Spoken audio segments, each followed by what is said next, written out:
में हम जो टॉपिक पढ़ने वाले हैं उसका नाम है परसेंटेज कंपोजिशन। और परसेंटेज कंपोजिशन आपके बोर्ड एग्जाम से रिलेटेड या फिर मैं कह सकता हूँ आपके कॉम्पिटेंस से रिलेटेड काफी क्वेश्चन के लिए काफी इंपॉर्टेंट है। तो प्यारे बच्चों, आज की क्लास में हम बात करने वाले हैं परसेंटेज कंपोजिशन में, और परसेंटेज कंपोजिशन को डेप्थ में पढ़ने वाले बिल्कुल जीरो से। ओके, कुछ प्रैक्टिस क्वेश्चन करते हैं और इस टॉपिक को करते हैं मजबूत। ओके बच्चों, तो आइए स्वागत करता हूं मैं आपके अपने ब्यूटीफुल से चैनल प्रावी विद्यापीठ में, और मेरा नाम है सुमित खोतकोसका। ठीक है ना, तो आइए इसको डेप्थ से जानने की कोशिश करते हैं। तो सबसे पहला पॉइंट क्या है बच्चों, आराम से सुनो, देखो रिलैक्स होके। ठीक है ना, देखो बात क्या है। तो सबसे पहली बात तो ये है कि आप लोगों ने, हम लोगों ने, सभी ने देखो पढ़ा, तो मैंने भी केमिस्ट्री है ना, बचपन से पढ़ता रहा हूं मैं भी। ठीक है ना, तो कहने का मतलब मेरा ये था कि हम जैसे ही एलिमेंट्स को आपस में कंबाइन करते हैं, ओके, जब एलिमेंट को आपस में कंबाइन करते हैं तो कंबाइन करने के बाद वहां पर हमको एक प्रोडक्ट फॉर्म होता है। ठीक है, प्रोडक्ट फॉर्म होता है। जब वो प्रोडक्ट फॉर्म होता है तो उस प्रोडक्ट को नाम दिया जाता है। ठीक है ना, तो उसको नाम देने के लिए हमें उसके लिए यूज करने पड़ते हैं कुछ फॉर्मूलेज, राइट। यानी कि जो भी हमारे लिए वहां पर कोई प्रोडक्ट बनता है तो उस प्रोडक्ट को रिप्रेजेंट करने के लिए हम लोगों को रिक्वायरमेंट होती है, प्यारे बच्चों, किसकी? फॉर्मूलेज की। तो वो कितने प्रकार के फॉर्मूले होते हैं, उन फॉर्मूलों को हम क्या कहते हैं, उन फॉर्मूलों में क्या डिफरेंस होता है, तो इसी बात को मैं आज सच में जीरो से जानने के लिए आपके साथ जुड़ा हूं, एक प्यारे से ब्यूटीफुल से परिवार से, प्रावी विद्यापीठ के माध्यम से। तो प्रावी विद्यापीठ के माध्यम के द्वारा मैं आपसे बात कर रहा हूं और सच में मजा आने वाला है, बन के रहिए। देखो, सबसे पहले बात करते हैं फॉर्मूलेज की। तो मैंने आप लोगों को जो फॉर्मूले के बारे में डिस्कस किया था प्यारे बच्चों, ये क्या था कि उन फॉर्मूले की रिक्वायरमेंट होती है प्रोडक्ट को रिप्रेजेंट करने के लिए। ठीक है ना, अब फॉर्मूले होते कितने प्रकार के? तो बच्चों, हमारे फॉर्मूले होते 3 प्रकार के, इंपेरिकल फॉर्मूला, स्ट्रक्चरल फॉर्मूला और मॉलिक्यूलर फॉर्मूला। ठीक है ना, तो आपके फॉर्मूले वो कितने प्रकार के होंगे? 3 प्रकार के होंगे, स्ट्रक्चरल फॉर्मूला, इंपेरिकल फॉर्मूला और मॉलिक्यूलर फॉर्मूला। तो हमारे पास 3 प्रकार के फॉर्मूले होने वाले हैं। तो आइए इनके बीच में क्या डिफरेंस होता है जानते हैं। ठीक है, तो सबसे पहली बात मेरे प्यारे बच्चों क्या है कि मॉलिक्यूलर फॉर्मूला क्या होता है। बेटा मैं सीरियस बोलूं, क्वेश्चन हम काफी करेंगे, पर हम लोगों को सच में डेप्थ नॉलेज होना जरूरी है बेटा, सच में। ठीक है ना, तभी हम क्वेश्चन को बहुत अच्छे तरीके से सॉल्व कर पाएंगे। ठीक है ना, चलिए। तो सबसे पहली बात क्या है बच्चों कि मॉलिक्यूलर फॉर्मूला क्या होता है। देखो, मॉलिक्यूलर फॉर्मूले को मैं ऐसे बोल सकता हूं क्या कि एलिमेंट का जो रेशियो हमको गिवन होता है उसी को हम मॉलिक्यूलर फॉर्मूला बोलते हैं। जैसे मान के चलिए बेटा एग्जांपल के तौर पे कि मेरे पास कोई कंपाउंड है A2B4। ओके, कंपाउंड क्या बच्चों? A2B4। अब इस A2B4 में जो आपका 2 है, एक तो रेशियो आपका 2 दे रखा है 1 का, ठीक है ना, और B का रेशियो दे रखा है बच्चों 4। तो हमको जो गिवन रेशियो है वो है बच्चों 2:4। क्या है बच्चों? 2:4 रेशियो है। तो जब 2:4 रेशियो है तो ये जो रेशियो गिवन है इसी को क्या बोलते हैं बच्चों? मॉलिक्यूलर फॉर्मूला बोलते हैं। जैसे मान के चलो मेरे पास कंपाउंड है C2H5OH, समझ में आया? तो इसके अंदर 3 एलिमेंट है, कार्बन, हाइड्रोजन, ऑक्सीजन। अगर मैं तीनों के रेशियो को लिखना चाहूंगा बच्चों, कार्बन इसके अंदर 2 है, ठीक है, और इसके अंदर हाइड्रोजन कितना बच्चों? 6 है, और इसके अंदर ऑक्सीजन कितना बच्चों? 1 है। पक्की बात है। तो ये इस कंपाउंड का मॉलिक्यूलर फॉर्मूला है। जैसे एक एग्जांपल और लेते हैं, तो आप लोग जानिए, देखें C6H12O6, पक्की बात है। ये फॉर्मूला बच्चों आपका ग्लूकोज का होता है। ठीक है ना, तो अगर मैं ग्लूकोज की बात करूं तो इस कंपाउंड में 3 एलिमेंट है, कार्बन, हाइड्रोजन, ऑक्सीजन। क्या है बच्चों? कार्बन, हाइड्रोजन, ऑक्सीजन, जिसमें कार्बन की क्वांटिटी 6 है, ओके, हाइड्रोजन की क्वांटिटी 12 है, और फिर ऑक्सीजन की क्वांटिटी बच्चों कितनी है? 6 है। तो जो ये आपको गिवन रेशियो मिल रहे हैं, इन्हीं गिवन रेशियो को क्या बोलते हैं? मॉलिक्यूलर फॉर्मूला बोलते हैं। ओके, डन, बहुत बढ़िया। तो दूसरी बात, अगर मैं इसकी जनरली बात करूं, दूसरे टॉपिक में बात करते हैं इंपेरिकल फॉर्मूले की। ठीक है ना, अब ये इंपेरिकल फॉर्मूला क्या होता है? देखो, उसी से रिलेशन में है, सेम है, बिल्कुल मजा आने वाला है, सीरियसली बिल्कुल आराम से। देखो, इंपेरिकल फॉर्मूले की बात करते हैं। जैसे मैंने एक एग्जांपल दिया था अभी आपको, A2B4, इसका जो गिवन रेशियो था बच्चों वो होता 2:4, समझ में आ गया था? ये इसका मॉलिक्यूलर फॉर्मूला है। देखो, मॉलिक्यूलर फॉर्मूले को सिंपलेस्ट होल नंबर रेशियो में जब लाया जाता है और जो वैल्यू वहां से मिलेगी उसी वैल्यू को बोलते हैं बच्चा empirical formula. Simplest whole number ratio क्या कहलाता है? इंपेरिकल फॉर्मूला कहलाता है। पक्की बात है ना? ठीक है ना? बहुत बढ़िया। तो इसका सिंपलेस्ट होल नंबर रेशियो क्या बच्चों? 2 से इसको कैंसिल कर सकते हैं बेटा। 2 1 जा 2 और 2 2 जा 4, 2 1 जा 2, 2 2 जा 4। तो बच्चों ये जो बना, ये बना इंपेरिकल फॉर्मूला। क्या बना बच्चों? इंपेरिकल, इसको ऐसे लिख लेते बेटा, इंपेरिकल फॉर्मूला बन गया। क्या मेरी बात यहां तक अच्छे से सबको क्लियर हुई? ठीक है ना? क्लियर हुई? बहुत बढ़िया। एक एग्जांपल और लेके देखते बेटे। जैसे मान के चलो मेरे पास ग्लूकोज मॉलिक्यूल है C6H12O6। अगर मैं इसके रेशियो की बात करूंगा बच्चों, इसका रेशियो है 6:12:6। ये इसका मॉलिक्यूलर फॉर्मूले का रेशियो है। क्या है बच्चों? मॉलिक्यूलर फॉर्मूले का रेशियो है। अब इस मॉलिक्यूलर फॉर्मूले के रेशियो को हम क्या करेंगे? सिंपलेस्ट होल नंबर रेशियो में कन्वर्ट करेंगे। और सिंपलेस्ट होल नंबर रेशियो ही क्या कहलाता है बच्चों? इंपेरिकल फॉर्मूला कहलाता है। डन है? बहुत बढ़िया। तो इसको मैं 6 से काटता हूं। देखो 6 1 जा 6 कैंसिल हो रहा है, 6 2 जा 12 और 6 1 जा 6। तो ये जो बना बच्चों, इसी को बोलते हैं इंपेरिकल फॉर्मूला। क्या बोलते हैं बच्चों? हम इंपेरिकल फॉर्मूला बोलते हैं। आई होप ये बात आपको अच्छे से क्लियर हुई होगी। डन है? बहुत बढ़िया। ठीक है ना? दूसरी बात, अब आता है स्ट्रक्चरल फॉर्मूला। सर ये स्ट्रक्चरल फॉर्मूला क्या होता है? देखो, एलिमेंट को एलिमेंट से जोड़ने पर बॉन्ड बनते हैं, तो उन बॉन्ड का जो रिप्रेजेंटेशन होता है, उसी रिप्रेजेंटेशन को उसका स्ट्रक्चरल फॉर्मूला बोलते हैं। अरे स्ट्रक्चर जानते हो ना आप सब? जूम जूम जूम समझ रहे हो? ओके, तो मतलब स्ट्रक्चर फॉर्मूला आपका स्ट्रक्चर बताना होता है। चलो मान के चलो कि मेरे पास में कोई कंपाउंड है NH3, ठीक है ना? तो NH3 में अगर मैं इस कंपाउंड के रेशियो की मतलब कि किसी बात करते हो स्ट्रक्चरल फॉर्मूले की बच्चों, इसका स्ट्रक्चरल फॉर्मूला बनता है कुछ इस प्रकार से। ठीक है ना? इसके ऊपर एक लॉन्ग पेयर होता है, तो ये शेप कहलाती है आपकी टेट्राहेड्रल। सॉरी, ज्योमेट्री क्या कहलाती है बच्चों? टेट्राहेड्रल इसकी ज्योमेट्री कहलाती है। डन है? बहुत बढ़िया। ठीक है ना? तो ये जो फॉर्मूला बना, इसको बोलते हैं बच्चों स्ट्रक्चरल फॉर्मूला बोलते हैं। ठीक है ना? बहुत बढ़िया। अब देखो बात क्या है, यहां से टॉपिक शुरू होता है सच में बहुत बढ़िया। एक बार मैं आपको फिर बता देता हूं हल्का सा, जल्दी जल्दी स्पीड से। ठीक है ना? देखो, अगर मैं तीनों को एक बार रिलेशन करके बताऊं जल्दी से, तो मेरे पास मान के चलो ग्लूकोज मॉलिक्यूल है। ठीक है ना? ग्लूकोज है। ग्लूकोज का जो बच्चों फॉर्मूला होता है मेरे प्यारे बच्चों, जो आपका ग्लूकोज का फॉर्मूला होता है वो क्या होता है? C6H12O6। ठीक है ना? C6H12O6 इसका फॉर्मूला होता है मेरे प्यारे बच्चों। देखो, सबसे पहली बात, अगर मैं इसकी बात करूं किसके? मॉलिक्यूलर फॉर्मूले की, तो मॉलिक्यूलर फॉर्मूला बनेगा बच्चों क्या? इसका C:12:6। Is that clear? जो रेशियो गिवन है यहां पर। उसके बाद में बात करते हैं बच्चों किसकी? इसके इंपेरिकल फॉर्मूले की। भाई इसको कैंसिल आउट कर देंगे। क्या कर देंगे बच्चों? Cancel out. यहां पर 6 1 जा क्या बनेगा बच्चों? ये बनेगा 6 1 जा 6। इसको ऐसे लिख लो बच्चों अच्छे से ना। देखो 6 1 जा 6, 6 2 जा 12 और 6 1 जा 6। तो ये निकला इसका इंपेरिकल फॉर्मूला। दूसरा, इस कंपाउंड का जो स्ट्रक्चरल फॉर्मूला होता है मेरे प्यारे बच्चों, वो क्या होता है? देखो इसको थोड़ा ध्यान से देखना। देखो C डबल बॉन्ड O, इधर बनाएंगे आपका H, और यहां पर C, इधर क्या बनाएंगे बच्चों? OH, और इधर बनाएंगे आपका H। इधर बनाएंगे आपका H और इधर बनाएंगे बच्चों आपका OH। इधर बनाएंगे बेटा क्या? आपका OH, और इधर बनाएंगे आपका H। फिर इधर दोबारा क्या बना देंगे बच्चों? OH, और इधर फिर दोबारा क्या बना देंगे? OH, और इधर आपका H और नीचे आपका H।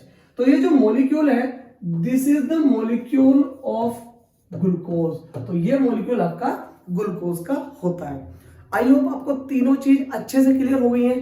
पर फटाफट स्पीड से देख लीजिए। ठीक है ना? क्योंकि ये तीनों चीज हमारी है, मॉलिक्यूलर फॉर्मूला, इंपेरिकल फॉर्मूला और स्ट्रक्चरल फॉर्मूला। आई होप अब आपको तीनों में डिफरेंस अच्छे से क्लियर हो गया होगा। डन है? बहुत बढ़िया।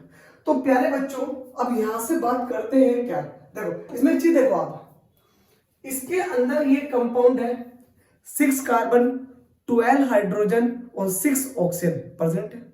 क्लियर है, ठीक है, ओके। तो इनके अंदर कार्बन, ऑक्सीजन, हाइड्रोजन की परसेंटेज होगी ना भाई, क्वांटिटी है तो परसेंटेज भी होगा। तो इसी परसेंटेज को कैलकुलेट किया जाता है, जिस टॉपिक का नाम रख दिया गया क्या, परसेंटेज कॉम्पोजिशन। क्या रख दिया गया बच्चों, परसेंटेज कॉम्पोजिशन। तो परसेंटेज कॉम्पोजिशन कहां से आया, आपको लग गया पता। देखो मजा आना चाहिए आपको क्लास में, देखते मतलब बिल्कुल मतलब टॉपिक एकदम सीधा, फोकस ऑन योर माइंड, सीधा माइंड में एंट्री करें, ठीक है ना।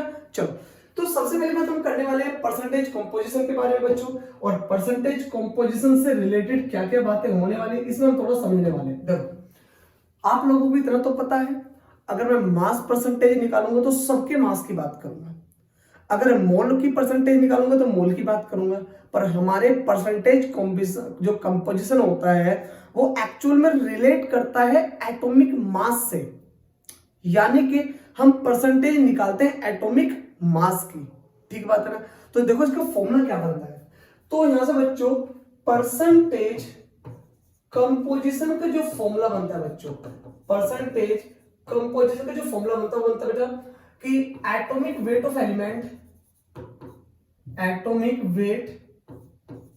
Weight of element multiply by number of element divided by, प्यारे बच्चों, divided by total molar mass, बोल सकते मैं total molar mass of compound, और मल्टीप्लाई बाय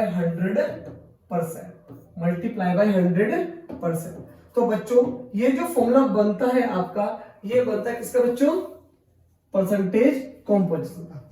आई होप आपको परसेंटेज कॉम्पोजिशन का फॉर्मूला अच्छे से क्लियर हो गया होगा। अरे जिसकी परसेंटेज निकालेंगे उसे कहां रखेंगे, ऊपर, टोटल को कहां रखेंगे, नीचे, और मल्टीप्लाई बाय 100%। देखो कॉन्सेप्ट जरूरी है, कॉन्सेप्ट जरूरी। मान लो यार एक क्लास में 20 लड़के 20 लड़कियां बैठी हैं, परसेंटेज कैसे निकालोगे लड़कियों की, लड़कियों को कहां रखोगे, ऊपर, और टोटल अमाउंट को कहां रखोगे, नीचे, और मल्टीप्लाई बाय 100%। That's it. इसी प्रकार से परसेंटेज को फाइंड किया जाता है, ठीक है ना। तो बच्चों इससे रिलेटेड कैसे कैसे क्वेश्चन हमारे एग्जाम में आ सकते हैं उनके बारे में बात करते हैं। बिल्कुल इजी टर्म में क्वेश्चंस आएंगे और लेवल होगा अच्छे लेवल का, 0 से शुरू करेंगे टॉप तक, ठीक है ना। तो फटाफट पेन उठा बेटा लिखते भी रहिए, जिससे आप लोगों को क्वेश्चन होते रहे, और कैलकुलेशन आप लोग जरूर करके देखना, ठीक है। चलो, तो प्यारे बच्चों सबसे पहली बात क्या है कि find the percentage of carbon in glucose, यानी कि भाई ग्लूकोज के अंदर कार्बन की परसेंटेज बतानी है। ग्लूकोज के अंदर क्या बतानी है बच्चों, कार्बन की परसेंटेज हम लोगों को बतानी है। देखो कैसे करेंगे, सबसे पहली बात आपका जो ग्लूकोज होता है बच्चों, ग्लूकोज का जो फॉर्मूला होता है मेरे प्यारे बच्चों, वो क्या होता है, यहां देखो ग्लूकोज का formula CH6H12O6, this is the formula of glucose. और ग्लूकोज का जो टोटल मॉलिक्यूलर कंपाउंड वेट है, यानी कि टोटल वेट है प्यारे बच्चों, वो है 180 ग्राम पर मोल, 180 ग्राम पर मोल। हमें कार्बन का निकालना है, तो बच्चों तो कैसे निकालेंगे कि percentage of carbon in glucose कैसे निकालोगे भाई, कार्बन का वेट कहां रखेंगे, ऊपर। कार्बन का वेट कितना होता है 12, बट कार्बन की क्वांटिटी कितनी है 6, divided by 180 multiply by 100%। Clear बात है बच्चों। मैं इसको कैंसिल करता हूं, इसको सॉल्व करता हूं, 0 से 0 कैंसिल कर देंगे, 6 3 जा 18 और 3 4 जा 12, तो बराबर आ गया मेरे प्यारे बच्चों कितने परसेंट, 40%। यानी कि ग्लूकोज के अंदर कार्बन की क्वांटिटी 40% होगी, राइट। अगर मैं इसी प्रकार से हाइड्रोजन निकालना चाहूं कि परसेंटेज ऑफ हाइड्रोजन कैसे निकालेंगे ग्लूकोज में, तो बेटा ग्लूकोज के अंदर हाइड्रोजन कितने हैं 12, और इंटू 1 डिवाइडेड बाय कितना बेटा 180 मल्टीप्लाई बाय कितना बच्चों, कितना 100%। तो यहां से भी इसको सॉल्व कर सकते हैं बेटा, 0 से 0 कैंसिल कर देंगे, एक काम करो, उसको 2 से काट लेते हैं बेटा, है ना, 3 से काट लो, 3 4 जा 12 और 3 6 जा 18। ऊपर कितना हो जाएगा बच्चों, ऊपर हो जाएगा मेरे प्यारे बच्चों 40 और डिवाइडेड बाय 6, तो 6 से जो इसको कैंसिल करेंगे तो 6.66% यहाँ पर इसका आंसर आ जाएगा, ठीक है ना। तो ग्लूकोज के अंदर हाइड्रोजन की परसेंटेज कितनी होती है, 6.66%। दूसरी बात, अगर मैं यहां से परसेंटेज ऑफ ऑक्सीजन निकालना चाहूं, क्या निकालना चाहूं, परसेंटेज ऑफ ऑक्सीजन, तो बच्चों ऑक्सीजन कितनी है, 6, यानी कि 16 इंटू 6 डिवाइडेड बाय 180 और मल्टीप्लाई बाय 100%। ठीक है बेटा, देखो स्लो इसलिए बता रहा हूं कि जिससे आप लोगों के कॉन्सेप्ट मजबूत हो जाए, ठीक है। चलो, तो बच्चों अगर मैं इसकी बात करूंगा, 0 से 0 कैंसिल हो जाएगा, 6 1 जा 6, 6 3 जा 18, तो ऊपर कितना हो जाएगा बच्चों, ऊपर हो जाएगा कितना 160 और डिवाइडेड बाय 3, तो 3 5 जा 15, 1 और 3 3 जा 9 और बच्चों 3 3 जा 9, 3 3 जा 9, इतने परसेंट आ गया है ना, इससे क्या ऑक्सीजन।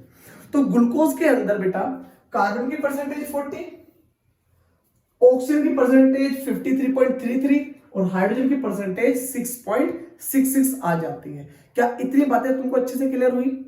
फटाफट स्पीड से देखिए बेटा, क्या इतनी बातें सभी को अच्छे से क्लियर हुई? आप लोग स्क्रीनशॉट लेकर उसको ट्राई भी कर सकते हो, मजा आने वाला है, अच्छे क्वेश्चन भी बहुत जल्दी आने वाले हैं, ठीक है ना। चलो तो देखिए, इसी के जैसा पर नेक्स्ट क्वेश्चन है। आप लोग प्लीज रिक्वेस्ट है, एक बार हल्का सा वीडियो को पॉज करके, हल्का क्यों यार, पूरा ही करना होगा ठीक है ना। वो कहते ना, कभी कभी लगता है आप उंची भगवान है, ऐसा कभी ना सोचना रे, ठीक है ना। तो कहने का मतलब मेरा ये हुआ कि ये क्वेश्चन उसी के जैसा है, तो आप लोग ट्राई कर सकते हो वीडियो को पॉज करके, ठीक है ना। चलो फिलहाल मैं सॉल्व कर रहा हूं, ध्यान से देखिए। बोल रहा है कि find the mass percentage of each element in ethanol, find the mass percentage of each element in ethanol. सबसे पहली बात प्यारे बच्चों, जो इथेनॉल का फॉर्मूला होता है, इथेनॉल का जो फॉर्मूला होता है मेरे प्यारे बच्चों, वो होता है C2H5OH। पक्की बात है, क्या होता है, C2H5OH। Okay, very good. दूसरी बात, इस पूरे कंपाउंड का मॉलिक्यूलर वेट गिवन है, टोटल मास, इसको मैं यहां लिख सकता हूं बच्चों, क्या, टोटल मास। तो मेरे प्यारे बच्चों टोटल मास गिवन है इसका कितना, 46 ग्राम पर मोल। कितना गिवन है, 46 ग्राम पर मोल गिवन है। Okay, very good. तो मेरे को प्रत्येक एलिमेंट का निकालना है, तो इस कंपाउंड में कार्बन 2 है। अगर मैं यहां से परसेंटेज ऑफ क्या निकालता हूं बच्चों, कार्बन निकालता हूं, तो कैसे निकालोगे, वो परसेंटेज ऑफ कार्बन ऐसे लिखो, percentage of carbon in ethanol, कैसे निकालोगे बच्चा, कार्बन का एटॉमिक वेट 12, पर इस कंपाउंड में कार्बन है बच्चे 2, divided by 46 multiply by 100%। Done. इस प्रकार से क्या निकल जाएगा, कार्बन का निकल जाएगा। अगर मैं इसकी बात करूं जनरली, ध्यान से समझो, अगर मैं इसकी जनरली बात करूं किसकी, कि परसेंटेज ऑफ किसका निकालना पड़ेगा, हाइड्रोजन। हाइड्रोजन कितना बच्चों, 5 और 1 6, 6 into 1 divided by 46 multiply by 100%। Done. अगर मैं इसी प्रकार से यहां से परसेंटेज ऑफ ऑक्सीजन को फाइंड करना चाहूंगा, ऑक्सीजन एक ही है, 16 इंटू 1 डिवाइडेड बाय 46 और मल्टीप्लाई बाय 100%। क्लियर बात ना। तो इस प्रकार से हम लोग परसेंटेज को फाइंड कर सकते हैं। ये मत सोचना कि सर ने छोड़ दिया, भाई आप लोग भी तो कुछ कर लो, है कि नहीं। क्योंकि देखो, मुझे इतना पता है कि प्रैक्टिस नॉलेज को पीछे छोड़ देती है, ट्रस्ट मी। और सच में यूं ही नहीं, कामयाबी के दरवाजे हर किसी के लिए नहीं खुलते, कामयाबी के दरवाजे भी उन्हीं के लिए खुलते जो उनको खटखटाने की ताकत रखते हैं, है कि नहीं। मुझे पता है बच्चों, आप में बहुत ताकत है, आप तो इतिहास को पलट दोगे, ठीक है ना। इसलिए दम लगा के पढ़ते रहिए, मजा आने वाला है, ठीक है। चलिए, तो प्यारे बच्चों, इसके अंदर परसेंटेज जो आने वाली है, यहाँ पे जो कार्बन की परसेंटेज होने वाली है मेरे प्यारे बच्चों, इसमें कार्बन की परसेंटेज होगी 52.17%। क्या हो सकता है बच्चों, कार्बन हो सकता है। और दूसरे केस में हमारे जो हाइड्रोजन होगा वो होगा बेटा 13.04%। क्या होगा, 13.04%। परसेंट यहाँ पर क्या होगा बच्चों, हाइड्रोजन होगा। और तीसरे केसेस में क्या होगा बेटा, ये बनेगा ऑक्सीजन 34.78% होगी ऑक्सीजन। ठीक बात है ना, आप लोगों ने मैच कर लिया, सॉल्व करके देखा, इतना ही आया, ठीक है ना। तो इस प्रकार से हम परसेंटेज को फाइंड कर सकते हैं इथेनॉल के अंदर कार्बन, हाइड्रोजन, ऑक्सीजन। डन, बहुत बढ़िया, ठीक है ना। तो इसी के जैसा बच्चों एक क्वेश्चन हो रहा है, बड़ा प्यारा सा क्वेश्चन है, सच में मजा आ जाएगा आप लोगों का। सिंपल क्वेश्चन, मैं एक बार फॉर्मूला लिख देता हूं आपके लिए। कैल्शियम नाइट्रेट का बच्चों फॉर्मूला होता है CaNO3 का होल ट्वाइस। ये फॉर्मूला है बच्चों किसका, कैल्शियम नाइट्रेट का, ठीक है ना। ये फॉर्मूला है बच्चों किसका, कैल्शियम नाइट्रेट का। चलो इसको भी थोड़ा सॉल्व करते हैं। सबसे पहली बात एटॉमिक वेट की करने वाला हूं मैं, एटॉमिक वेट। देखो कैल्शियम का एटॉमिक वेट 40 होता है, नाइट्रोजन का एटॉमिक वेट 14 होता है, और ऑक्सीजन का एटॉमिक वेट 16 होता है। पक्की बात, डन है ना, ठीक है। पहले मैं इस पूरे कंपाउंड का वेट निकाल लो, ठीक है सर निकाल लो, ठीक है ना। क्या करोगे, टोटल वेट या टोटल मास ऑफ कंपाउंड कितना होगा बच्चों, वो निकालेंगे सीधा। 40 प्लस नाइट्रोजन 2 1 2 यानी कि 2 इंटू 14 प्लस 2 3 6 यानी कि 6 इंटू 16। जब इसको सॉल्व करेंगे बेटा ये हो जाएगा 40 प्लस 14 2 28 प्लस 16 6 96। तो बेटा जब ऐसे इसको पूरे को ऐड करोगे ये करीब आ जाएगा 164 ग्राम पर मोल। कितना आ जाएगा बच्चों, 164 ग्राम पर मोल आ जाएगा। आई होप यहां से आपको अच्छे से क्लियर हो गया है, बहुत बढ़िया। देखो 164 इतना आ गया। अब मेरे को निकालना है परसेंटेज कैल्शियम का भी, नाइट्रोजन का भी, ऑक्सीजन का भी। सिंपल फॉर्म में लिखेंगे, देखो percentage of calcium in calcium nitrate. कैसे निकालोगे बच्चों, कैल्शियम का मास रखोगे ऊपर 40, एक ही कैल्शियम है और टोटल कितना है 164 और मल्टीप्लाई बाय 100%। क्लियर बात है ना, क्लियर हुआ।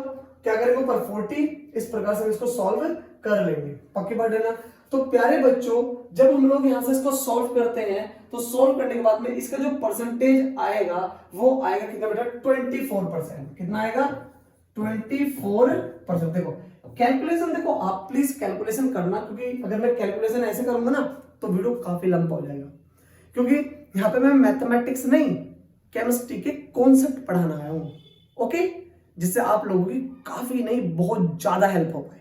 ओके बच्चों, चलो दूसरी बात, मेरे को यहां से पॉइंट फाइंड करना है परसेंटेज ऑफ नाइट्रोजन, ठीक है ना।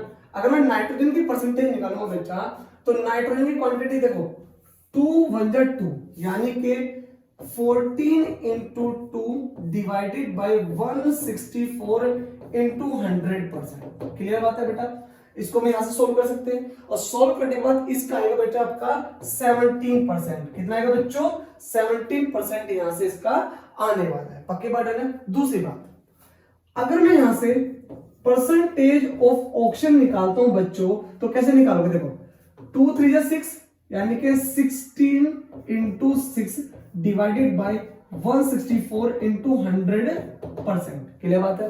तो बेटा जब इसकी परसेंटेज को कैलकुलेट करेंगे ये निकल के आएगा 59%। क्या आएगा बच्चों, 59% निकल के आने वाला है। क्या इतनी बात अच्छे से आपको क्लियर होगी, पक्का क्लियर हो गई ना। इस प्रकार से हम परसेंटेज कॉम्पोजिशन को फाइंड कर सकते हैं ना, ठीक है ना, बहुत बढ़िया। ठीक है, तो ये हमारा परसेंटेज ऑफ कंपोजिशन था कैल्शियम का, नाइट्रोजन का और ऑक्सीजन का। किस कंपाउंड के अंदर, कैल्शियम नाइट्रेट के अंदर, ठीक है ना। तो आई होप आपको ये क्वेश्चन सच में क्लियर हो रहे हैं, ठीक है ना, बहुत बढ़िया। अगर देखो वीडियोस में सच में मजा आ रहा है ना, प्लीज लाइक कर दो एक बार। ये जो लाइक करते हो ना, सच में तो ना ऐसा लगता है कि प्रोटीन के डिब्बे सूट दिए। जब तुम लाइक करते हो ना, मानो तो जी राजी हो जावे, मारा तो जी राजी हो गयो, ठीक है ना। चलो बहुत बढ़िया। नीट 1993 का क्वेश्चन है और बड़ा प्यारा क्वेश्चन है भाई, मजा आने वाला है, देखो तो सही, ठीक है ना। क्या बोला, which of the following fertilizers has the highest nitrogen percentage. ये कुछ फर्टिलाइजर्स दिए हैं, इनमें बताना है कि नाइट्रोजन की परसेंटेज सबसे ज्यादा किसके अंदर है। अब मैंने आपको सब कुछ सिखा दिया है बाबा, सिखाया है कि नहीं सिखाया है ना? Thank you. तो बच्चों अमोनियम इसके अंदर बताना है, तो अमोनियम सल्फेट का फॉर्मूला देखो, पहले मैं फॉर्मूला बता देता हूं। अमोनियम सल्फेट का जो बच्चों फॉर्मूला होता है वो होता है NH4 का होल ट्वाइस SO4। पक्की बात डन है। दूसरी बात, कैल्शियम साइनामाइड यानी कि CaCN का होल ट्वाइस। यूरिया का फॉर्मूला क्या होता है बच्चों? NH2CONH2, ठीक है ना। और अमोनियम नाइट्रेट होता है बच्चों क्या? NH4NO3। समझ में आया? पता अमोनियम नाइट्रेट को सीधा गर्म करने पर पता क्या बनता है? Laughing gas, nitrous oxide. चलो तो पहले बच्चों अगर मैं इसके अंदर सारे के अंदर देखो कैलकुलेट आप लोग करना जानते हैं, हर एक का एटॉमिक मास पता है। अगर ये वीडियो आप शुरू से देख रहे हैं ना, अगर यहां तक पहुंचे हैं, मैं गारंटी दे रहा हूं आप लोग वीडियो को पॉज करके खुद क्वेश्चन को शुरू भी कर दिया होगा सॉल्व करना। करा है कि नहीं करा है? नहीं करा तो भाई कर लो। चलो तो कहने का मतलब मेरा ये हो प्यारे बच्चों इस प्रकार से, तो हम लोगों को क्या करना है? सॉल्व करना है। छोटा सा कैलकुलेशन है, आप लोग कर सकते हो। नहीं होगा तो वीडियो में कमेंट करके बता देना कि प्लीज सर सॉल्व कर दो, मैं कर दूंगा आके। ओके, फिलहाल इसका आंसर होगा यूरिया। क्या आंसर होगा बच्चे? यूरिया। यूरिया के अंदर परसेंटेज ऑफ नाइट्रोजन ज्यादा है, अदरवाइज और कंपाउंड में कम है। ठीक है ना? सॉल्व करके देखना, मजा आएगा। ओके बच्चों आगे चलो, जल्दी बताओ आगे चले क्या? डन। आपकी दिल की भावनाएं समझ जाता हूं मैं, ठीक है ना। तो कहता ना क्या हुआ तेरा वादा, वो कसम वो इरादा। ओके देखो बात क्या है, ये क्वेश्चन अच्छा है, थोड़ा सा ध्यान से देखना। Determine the percentage of water of crystallization iron. देखो water of crystallization iron, sulphur and oxygen in pure ferrous sulphate compound. ये कंपाउंड दे रखा है बच्चों, इस कंपाउंड के अंदर हम लोगों को इन सभी की परसेंटेज को फाइंड करना है। सच में मजा आने वाला है, देखो तो सही। देखो प्यारे बच्चों सबसे पहले मैं बात बताना चाहूंगा कि इस कंपाउंड के एटॉमिक वेट पहले पता करते हैं, ठीक है। सॉल्व करते हैं ध्यान से। प्यारे बच्चों एटॉमिक वेट जो होगा, यहां लिख लेता हूं बच्चा, Fe का तो कितना होगा? 56। ओके, उसके बाद में सल्फर का कितना होता है बेटा? 32। ऑक्सीजन का कितना होता है बेटा? 16।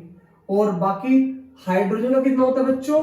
1 होता है। बाकी तो ठीक है, इतनी की रिक्वायरमेंट पड़ेगी हम लोग को। तो प्यारे बच्चों इसको आइए सॉल्व करते हैं बिल्कुल प्यारी ट्रिक के द्वारा, ठीक है। देखो थोड़ा सिंपल वे में समझते हैं। सबसे पहली बात सुनो आराम से, मेरे पास क्या है कि ये पूरा कंपाउंड है। अगर मैं mass of FeSO4 into 7 molecule of water का निकालना चाहूं, देखो कैसे निकलेगा। Fe कितना होगा? 56 प्लस सल्फर कितना होगा? 32 प्लस ऑक्सीजन कितना है? 4 है ना यहाँ पर, केवल इसको छोड़ दो, इसको देखो 4 है ना, तो 4 इंटू 16 64 प्लस इसका निकल गया ना, ठीक है। और इस पूरे कंपाउंड का होता है 18, यानी कि 18 मल्टीप्लाई बाय 7। पक्की बात है ना, मल्टीप्लाई बाय 7। तो यहां से प्यारे बच्चों हम इसको सॉल्व कर सकते हैं, ठीक है ना। तो यहां से बच्चों जब पूरे का पूरा कैलकुलेट करके आएगा ये कंपाउंड, यानी इसका पूरे कंपाउंड का जो वेट निकल के आने वाला है प्यारे बच्चों, वो निकल के आना है 278। कितना आएगा बच्चों? 278 ग्राम पर मोल। कितना आएगा? 278 ग्राम पर मोल यहां पर निकल के आने वाला है, ठीक है ना। तो देखो अब हम लोगों को परसेंटेज बताना है किस किस का भाई? आयरन, सल्फर, ऑक्सीजन और crystal of water, crystallisation of water. देखो कैसे निकालेंगे। सबसे पहली बात सुनो, देखो हम लोगों को परसेंटेज फाइंड करता हूं मैं सबसे पहले परसेंटेज ऑफ वाटर, ठीक है कोई बात नहीं। वाटर के मॉलिक्यूल को कहां रखेंगे? वाटर के मॉलिक्यूलर वेट को रखेंगे बेटा कहां? ऊपर रखेंगे। कितना रखेंगे? ऊपर रखने वाले हैं, ठीक है। देखो वाटर के मॉलिक्यूल कितने हैं? 7, पर वाटर का मॉलिक्यूलर वेट कितना है? 18 डिवाइडेड बाय टोटल कितना है? 278 और मल्टीप्लाई बाय 100%। वैसे सच्ची बात बताओ, रियलिटी बताओ, आप लोगों को सच में क्लियर हो रहा है कि नहीं हो रहा है? हो रहा है ना? मजा आने वाला है। 2 मिनट का फालतू वीडियो बन सकता है बट कॉन्सेप्ट क्लियर होंगे, ठीक है ना? समझो तो ठीक है। तो बच्चों जब इसको यहां से हम सॉल्व करके आते हैं तो सॉल्व करके आता है 45.32%। 45.32% ये आ गया वाटर की परसेंटेज। दूसरे केसेस में अगर मैं यहां से क्या निकालता हूं बच्चों, यहां से निकालते हैं परसेंटेज ऑफ सल्फर। सल्फर एक ही है इसके अंदर, यानी कि 32 डिवाइडेड बाय 278 डिवाइडेड बाय 278 और मल्टीप्लाई बाय 100%। सही बात है बेटा, क्या आएगा? Multiply by 100%। इसी प्रकार से परसेंटेज ऑफ किसका बेटा? सल्फर आयरन, Fe का भी निकालना है। Fe 56 डिवाइडेड बाय 278 और मल्टीप्लाई बाय 100%। क्लियर है ना? Multiply by 100%। और एक और निकालना है बच्चों, परसेंटेज ऑफ ऑक्सीजन। ऑक्सीजन कितने इस कंपाउंड के अंदर? ये वाली 4, ठीक है ना? तो 4 × 16 डिवाइडेड बाय 278 और मल्टीप्लाई बाय 100%। क्लियर है ना? Multiply by 100%। तो प्यारे बच्चे इन सबको कैलकुलेट कर सकते हैं आप लोग, और कैलकुलेट करने के बाद में आप लोगों को सल्फर, ऑक्सीजन और आयरन की परसेंटेज मिल जाएगी। बाकी एक ही परसेंटेज आई है, कितनी? 45.32%। क्या इतनी बातें हो सकती है बेटा? वीडियो को पॉज करके ट्राई कर सकते हो, जल्दी जल्दी देखो आराम से, ठीक है? तो इस प्रकार से हम इसको सॉल्व कर सकते हैं, ठीक है ना? मजा आ रहा है? परसेंटेज कंपोजिशन को बिल्कुल जीरो से उठा के टॉप पर लेके चलेंगे, ठीक है ना? ओके, एक क्वेश्चन हो रहा है बेटा, ये देखो बड़ा प्यारा सा क्वेश्चन है। इसमें तो कमाल ही हो गया। क्या बोलते? कमाल ही हो गया, मारा तो जी राजी हो गया जब इस क्वेश्चन को हमने यहाँ पे आपके सामने लेके आए। चलो दूसरी बात करते बेटा।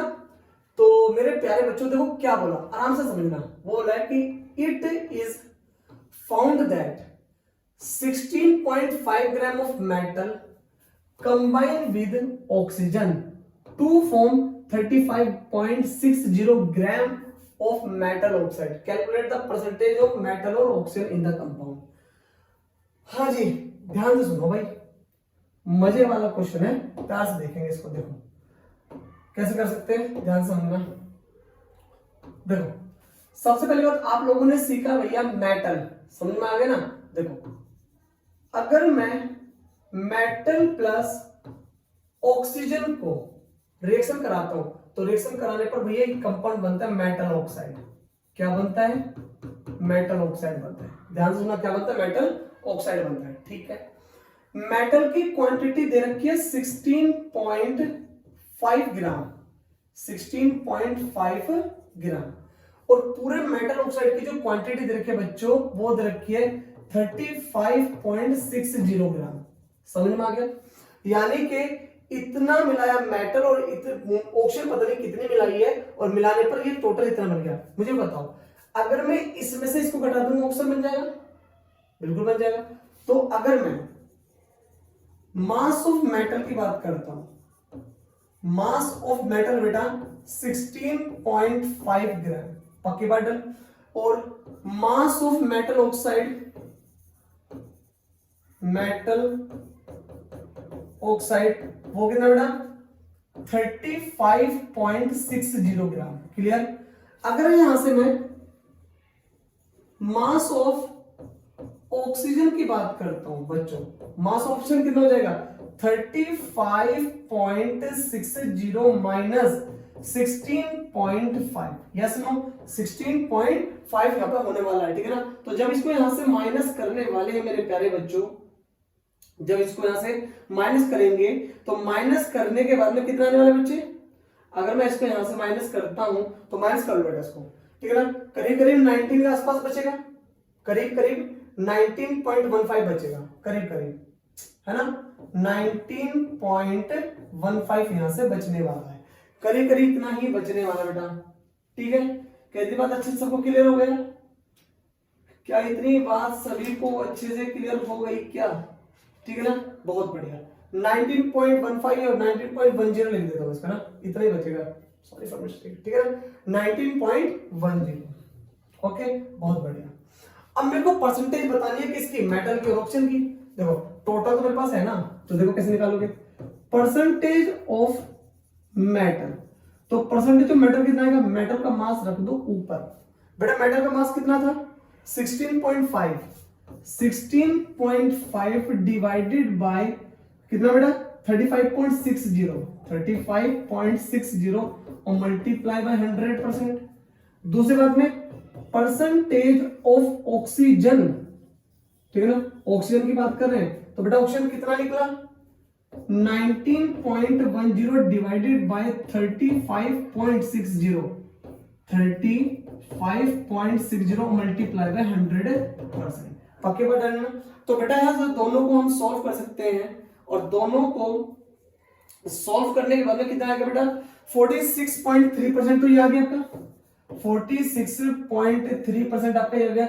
और 100 में से इसको माइनस करेंगे बेटा 47 बनेगा 43.7, 40 नहीं 53.7 बनेगा बेटा। ये तो इतना बन गया, ये बनेगा 53.7%। कितने बात अच्छे से वो क्लियर हो गई, ठीक है ना, 53.7% यहां पर बनने वाला है। तो इस प्रकार से इस कंपाउंड के अंदर हम लोगों को दिया क्या था, मेटल का क्वांटिटी दिया था, मेटल ऑक्साइड की दिया था, ऑक्सीजन की नहीं दिया था ना। फिर हमने क्या किया, मेटल ऑक्साइड में से ऑक्सीजन को माइनस किया, सॉरी मेटल को माइनस किया, तो क्या बची ऑक्सीजन।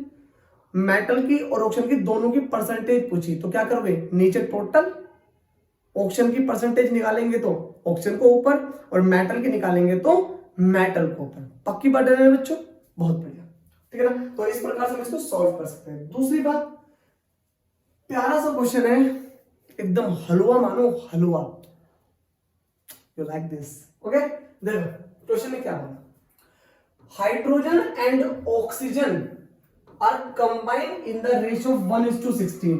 भैया इन दोनों को मिलाने पर ratio of hydrogen and oxygen कितना बना 1/16 by mass. In hydrogen peroxide calculate the percentage of hydrogen and oxygen in the hydrogen peroxide. ठीक है, देखो भैया रेशियो गिवन है, रेशियो गिवन कितना है 1:16, 1:16 है, पक्की बात है। यानी कि ये वाली क्वांटिटी हाइड्रोजन की है तो ये वाली क्वांटिटी ऑक्सीजन की है बच्चों। ठीक है, कोई दिक्कत नहीं है। मुझे बताओ टोटल एलिमेंट कितने हैं, टोटल पार्ट कितने हैं भाई 7 है ना, सॉरी 17 है ना, 16 एक 17। भाई अगर मैं कहता हूं कि पार्ट ऑफ हाइड्रोजन 1, मैं कहता हूं पार्ट ऑफ ऑक्सीजन 16, मैं कहता हूं टोटल पार्ट ऑफ कंपाउंड, ठीक है ना, वो कितने होंगे 1 + 16 = 17। परसेंटेज तो पूछा, तो क्या करोगे परसेंटेज ऑफ हाइड्रोजन बराबर 1/टोटल 17 × 100%, ठीक है, एंड परसेंटेज ऑफ ऑक्सीजन बराबर 16/17 × 100%। पक्की बात है ना। तो प्यारे बच्चों इन दोनों को आप लोग सॉल्व करेंगे, ओके। और ये मेरी आज की क्लास का लास्ट क्वेश्चन था। आई होप आप लोगों ने इस क्लास को एंजॉय किया और अपने परसेंटेज कंपोजिशन से रिलेटेड जो भी आपकी क्वेरीज थी वो आपकी शायद क्लियर हुई हो। नहीं क्लियर हुई हो तो प्लीज कमेंट करके बताना कि आप लोगों को लेक्चर कैसा लगा और कौन कौन सी कमियां आप लोगों की रह गई हैं। और आने वाली जो क्लास होने वाली है वो होने वाली है इंपेरिकल फॉर्मूले पे, और इंपेरिकल फॉर्मूला इतना इंपॉर्टेंट है, काफी क्वेश्चन जेईई के नीट के दबा के भरे पड़े भाई, बहुत क्वेश्चन लेकर आऊंगा, टेंशन न लेना। तो नेक्स्ट क्लास आने वाली है इंपेरिकल फॉर्मूले में, तो इतने आप लोग पढ़ाई करते रहिए और नोट्स कैरी करते रहिए, नोट्स को बनाते रहिए, ओके। मिलते हैं नेक्स्ट क्लास में, थैंक यू सो मच।